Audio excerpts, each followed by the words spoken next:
Hi, it's Mr. Attics back again in full effect.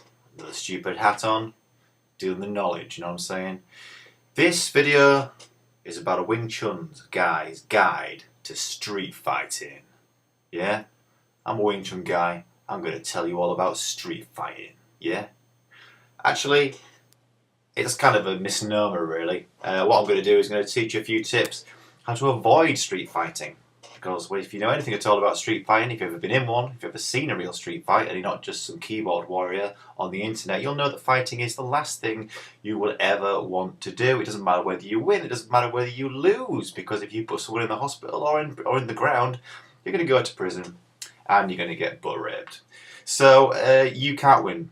Basically, the first rule about street fighting is that you can't win a street fight. Okay, now unless you're some high school kid rolling about in the grass with your pals, fighting over who had the last piece of candy or whatever, that's all well and good. But if you're an adult, you're a fully grown man or woman, and you're out on the streets and you're seeing people drunk, kicking the heads off each other, things like that, it seems like a lot of fun.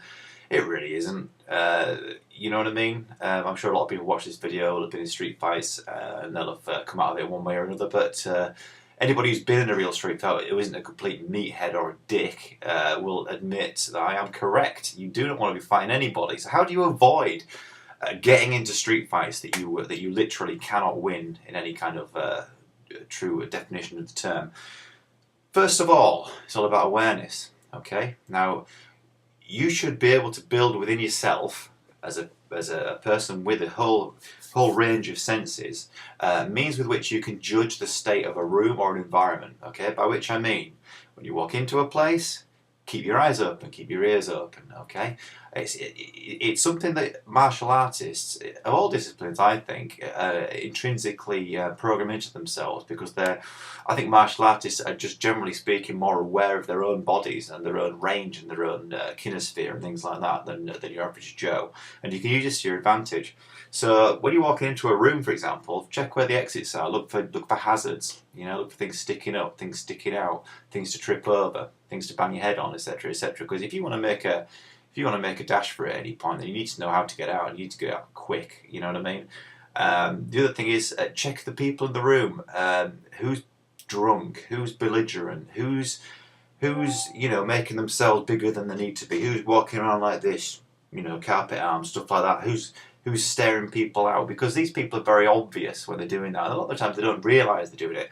I've got a few friends who are bouncers and doormen, and they say that they can spot troublemakers hours before the actual trouble occurs, because they can see a type of person, not one to generalise, but they can see the person when he or she walks in, that their aim isn't to have a few drinks and laugh and get on with people and then walk out end of the night as a happy person. They're there to basically cause trouble, maybe king hit somebody or knock somebody out who's not expecting it, or some other cowardly shit like that. And these people, they're scum, they're scourge of the world, but we're not going to get rid of them. So the best thing you can do is recognise this type of person and stay the hell away from them. Okay?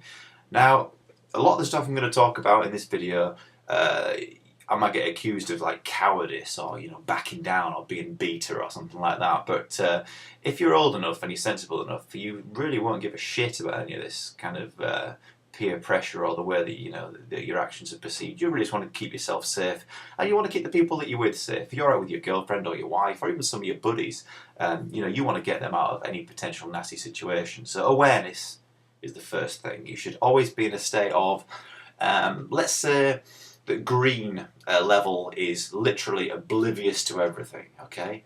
And let's say that red level is paranoid, twitchy, jumping at everything, things that somebody drops a glass and you shit your pants, that's red level. You don't want to live your life like that. You don't want to go looking over your shoulder all the time and thinking the worst of everybody. So I'm saying to you, get into an amber level of awareness, okay? Where you're aware of your surroundings, but you're happy and you chill and everything's good and you're having a good time. But you need to know, as soon as someone raises their voice to the other side of a bar, you want to have your ears pricked up at this point. You want to see, where's that going to spill out to?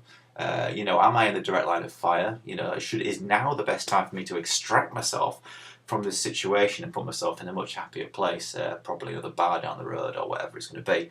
So be aware of your surroundings, be aware of the people around you, okay? Second tip, hands, yeah?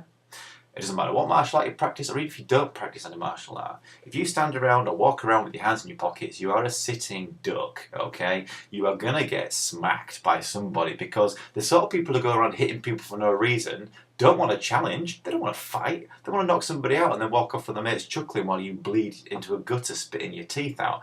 That's nobody's idea of fucking fun, is it really?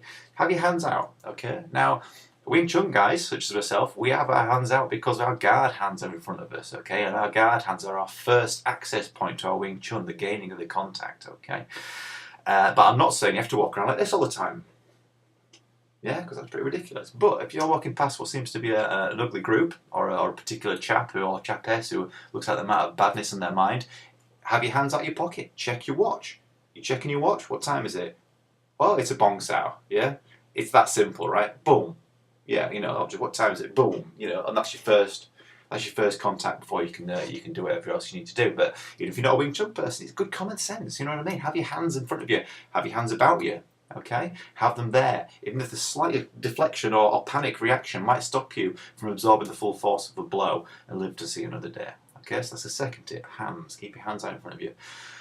The third tip is confidence, okay? I've been training martial arts for coming up to, I don't know, 15 years now. And besides all the moves, the attacks and the defences that I've learned, I think one of the biggest benefits it's given me is confidence, okay? Now, if you're walking down the street and you've got your hands in your pockets and you're looking over, you're not get any eye contact or anybody, or you cross the road to avoid walking past a group of people, you're walking around like a victim, basically. As I said before, bullies need victims to work, okay? That's why bullies can't bully other bullies. They bully victims. So if they're already in the role of bully, yeah, you have to be in the role of victim in order for that relationship to evolve in those few split seconds, okay? So you need to walk around with your head up. You need to make eye contact with people you need to make eye contact with. You know, not staring people out because you don't want to provoke anybody, but you keep your chin up, keep your hands ready. You walk about like, all right, I'm walking here. You know what I'm saying? If one of the best things it's a good test you can do, and I do this quite a lot. If it's a dark night, you're walking down a street or an alleyway or something like that. There's a group of let's say lads coming towards me. Yeah, what I'll do is I'll just keep walking, and I'll walk at them. Yeah, and it's like a game of chicken.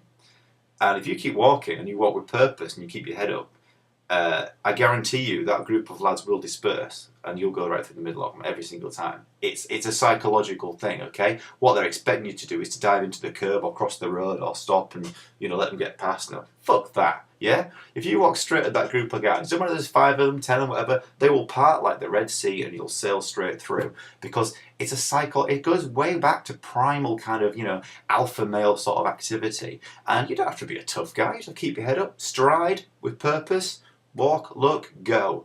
You know what I mean? And that is probably the biggest tip I can give you, is confidence. And the same goes if you're sitting in a bar, sit with an open stance, like this. You know, sit back, you know, don't cross your legs, just sit there, look around the room, look purposeful, like you're meant to be there, okay? And that takes you out of the running of being the guy who's going to get picked on, yeah? If you're sat there like this, and you've got your leg crossed, and you're looking like this, and you're covering your mouth, you're covering your face, like this, is a sign that you're trying to hide. If you're trying to hide, they'll pull you out of hiding, because they know that you're already weak and you've already been broken down by society or by your own psyche to a point where you're saying, oh gosh, I hope nothing bad happens to me, you know? So that's the 3 things really. So what we've got?